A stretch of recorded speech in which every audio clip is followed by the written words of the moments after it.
Hello everyone, welcome to our next lesson. In 10.2 we are going to be finding arc measures of circles, and we're going to start off with a lot of vocab. A central angle of a circle is an angle whose vertex is the center of the circle. In the diagram, angle ACB is a central angle of circle C. And that's because the vertex of this angle is at the center of the circle. Now if the measurement of that angle is less than 180, then the points on the circle that lie in the interior of the angle, so on the inside of the angle, forms a minor arc with endpoints A and B. The points that do not lie on the minor arc, so in the blue right here, forms a major arc with endpoints A and B. A semicircle is an arc with endpoints that are on the endpoints of a diameter. It looks like AD is a diameter, so the arc AD would be considered a semicircle. Minor arcs are named by the endpoints. So the minor arc with this angle ACB is going to be named AB with a little arc on top of it. Minor arcs are always named with 2 points.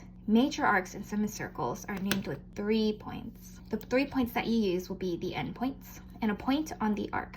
So if we're looking over here, if we want to name this major arc right here of AB, we would want to name it using the endpoints and a point that's on the arc. So we would name it arc ADB, the endpoint, a point on the arc, and then the other endpoint. Now, when we are measuring a minor arc, it will have the same measure as the central angle. So over here, notice that angle ACB is less than 180 degrees. So that means that arc AB is going to be a minor arc. And since the angle ACB has a measurement of 50 degrees, the arc is going to have the same measurement. So we use this expression MAB, and we read it as the measure of arc AB. So it's kind of like measurements of angles, how we had that M and the angle sign. It's the same concept here. The measure of an entire circle is 360 degrees. So if we wanted to find the measure of the major arc, we would just take 360 and subtract by the minor arc. Because the minor arc has a measurement of 50 degrees, if we take 360 minus 50, we get 310, and that will be the measurement of the major arc ADB. Lastly, the measurement of a semicircle is 180 degrees. In example 1, we're asked to find the measures of some arcs of circles. For 1A, we know that the center of the circle is at P, and RT is the diameter. So firstly, the measurement of arc RS, we want to look at the central angle of arc RS. RS is going to be a minor arc, and it will have the same measurement as the central angle. So the measurement of arc RS will be 110 degrees. Next, we're asked to find the measurement of arc RTS. Let's take a look. RTS is the major arc of angle RPS. So since arc RS is its minor angle, we want to subtract 360 and 110, and this will give us the measurement of our major arc. So you get that measurement of arc RTS is 250 degrees. Lastly, we are asked to find the measurement of arc RST. Let's take a look at that arc, RST. Notice that the endpoints of this arc is the diameter, so that means that this is a semicircle. Because it's a semicircle, then the measurement is 180 degrees. I'll let you guys try B. So if two arcs of the same circle are adjacent arcs, that means that they intersect at exactly 1 point. So for example, here, GH and HE are considered adjacent arcs because they intersect at this endpoint H. So that just means that these arcs are next to each other and there's no overlap. When arcs are adjacent, then we can find the sum of the measures of the two arcs. So for example, here, if we want to find the measurement of arc ABC, we can add the measurement of arc AB to the measurement of arc BC. Very self-explanatory. So let's do example 2. We're going to find the measure of each of the given arcs. For 2A part 1, we are asked to find the measurement of arc GE. GE consists of arc GH and HE, and because they are both minor arcs, then they will have the same measurement as its central angle. If we add 40 and 80, we get 120 degrees. For part 2, we are asked to find the measurement of arc GEF. Arc GEF consists of all 3 of these arcs.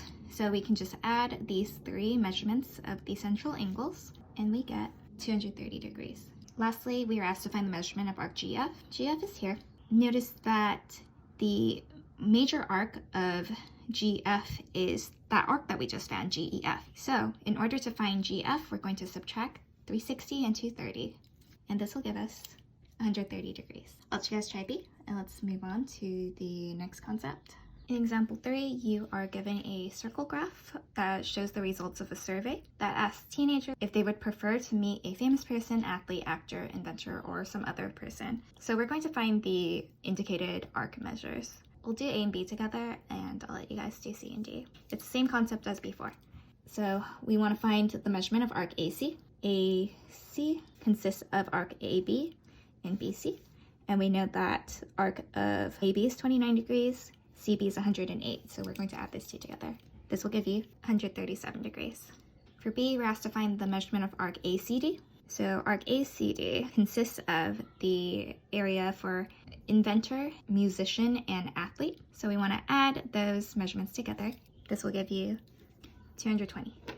Next, we're going to learn two more theorems. So the congruent circles theorem tells you that two circles are congruent if they have the same radius. In this diagram, the two circles are congruent if and only if the radiuses AC and BD are congruent. Now, two arcs are congruent arcs if and only if they have the same measure and the arcs are of the same circle or of congruent circles. So we can extend this to central angles. The congruent central angles theorem tells you that in the same circle or congruent circles, two minor arcs are congruent if and only if their corresponding central angles are congruent. So over here in this diagram, arcs BC and DE are congruent if and only if their central angles BAC and DAE are congruent. Now you need to be really careful here because sometimes you'll be given problems where it's not going to be in the same circle. Then you just have to make sure that the circles are congruent by making sure that the radii are congruent.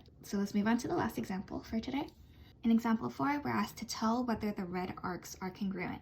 Now we need to explain why or why not. So let's look at A. So over here, this is in the same circles, so we don't really have to worry about making sure that the circles are congruent or not.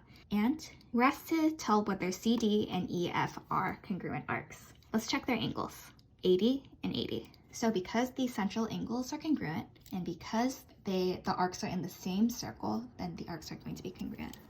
There's my reasoning. Now let's look at B. So for B, we are asked to tell whether arcs RS and TU are congruent. Let's look at the circles that these arcs are a part of. So RS is part of circle Q, so the smaller one on the inside. And then TU is of the bigger circle on the inside. So are these circles congruent? No, it doesn't pass our first test. So because the circles aren't congruent, then the arcs are not going to be congruent, even though they have the same central angle measure. Right, so again, no, the circles are not congruent. Let's move on to C. For C, we're asked to tell whether arcs UV and YZ are congruent. First, we need to check to see if the circles are congruent. So we want to see if the radii are congruent. So let's take a look. TV and XZ. We know that they're congruent because we have a congruency mark right here. So already the circles are congruent. Next, we want to check to see if the angles are congruent. 95 and 95. So the central angles are congruent. The circles are congruent. So these arcs are going to be congruent. All right, so there's my reasoning. Circle T is congruent to circle X. The central angles are congruent. So therefore, arc UV is congruent to arc YZ. We're going to end off with one last theorem. Last theorem for today is the similar circles theorem, and it just tells us that all circles are similar. That's it for our lesson for today. Let me know if you have any questions. I hope you have a wonderful day and take care.